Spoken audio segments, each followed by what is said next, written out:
Catalytic converter basically इसका काम क्या है कि जो भी हार्मफुल गैसेस जो ये एग्जॉस्ट मैनिफोल्ड से निकलते हैं कंबशन के बाद, कार्बन मोनोऑक्साइड हो गया, कार्बन नाइट्रोजन ऑक्साइड हो गया, बहुत हार्मफुल चीज़ें हैं ये सब। कार्सिनोजेन नाइट्रोजन ऑक्साइड तो खास करके ह्यूमन हेल्थ के लिए काफ़ी ज़्यादा हार्मफुल है। बहुत सारे हाइड्रोकार्बन्स निकलते हैं, उनको ये प्योरीफाई करके बाहर भेजता है, ठीक है। तो अब कैटालिटिक कन्वर्टर में क्या होता है कि दो तरह के कैटालिटिक कन्वर्टर है, एक 2 वे कैटालिटिक कन्वर्टर, एक 3 वे कैटालिटिक कन्वर्टर। इंटरव्यूज़ में ये बहुत ज़्यादा पूछा जाता है कैटालिटिक कन्वर्टर। तो जैसे ये for example 2 way catalytic converter का एग्जांपल है। इसमें क्या होता है कि जो हार्मफुल गैसेस को क्लीनिंग होता है, और यहाँ पे क्या होता है, इन कैटालिटिक कन्वर्टर में सेरामिक ब्लॉक होते हैं। सेरामिक ब्लॉक प्लेटिनम प्लेडियम का बनता है, वो हनी कॉम टाइप का स्ट्रक्चर होता है, ठीक है।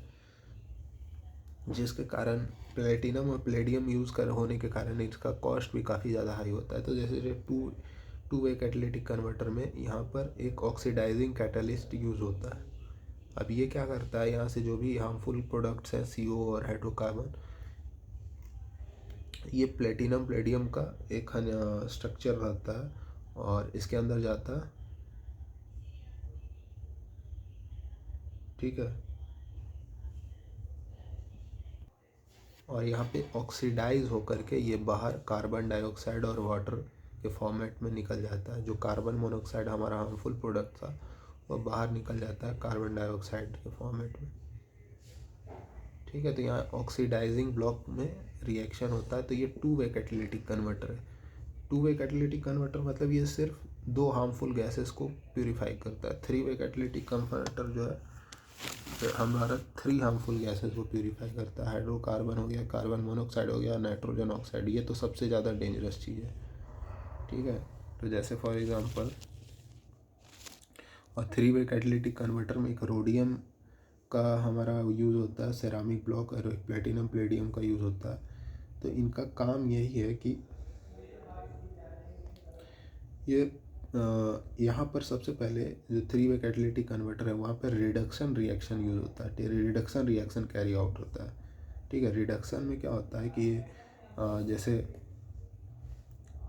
नाइट्रोजन ऑक्साइड है, ठीक है, ये रिड्यूस होकर के N2 और O2 दे देता है, और ये O2 जो यहाँ से निकला, ये प्लेटिनम रेडियम में जा कर के कार्बन मोनोऑक्साइड और हाइड्रोकार्बन का ऑक्सीडेशन कैरी करता है। जो यहाँ से ऑक्सीजन निकला रिडक्शन के बाद, ये कार्बन मोनोऑक्साइड और हाइड्रोकार्बन मिल करके इसके साथ ऑक्सीडेशन इसका होता है, और फाइनली हमको बाहर जो मिलता है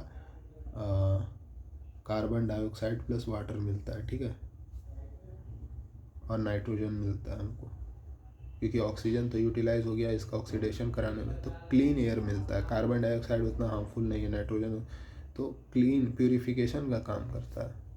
ये कुछ रिएक्शन लिखेंगे। और जैसे चूँकि रिडक्शन वाले में ये रोडियम का हम लोग यूज़ करते हैं, रोडियम का यूज़ करते हैं, और ऑक्सीडेशन वाले में हम लोग प्लेटिनम और प्लेडियम का वो एक हनी कॉम लाइक स्ट्रक्चर जो होता है वो यूज़ करते हैं। तो इसके वजह से इनका कॉस्ट काफ़ी ज़्यादा होता है। ऑडी गाड़ी में 1.5 लाख का तो कैटालिटिक कन्वर्टर ही आता है, सिर्फ मात्र 1.5 लाख का। तो एक्सपेंसिव चीज़ है, लेकिन पॉल्यूशन को काफ़ी हद तक कंट्रोल करता है।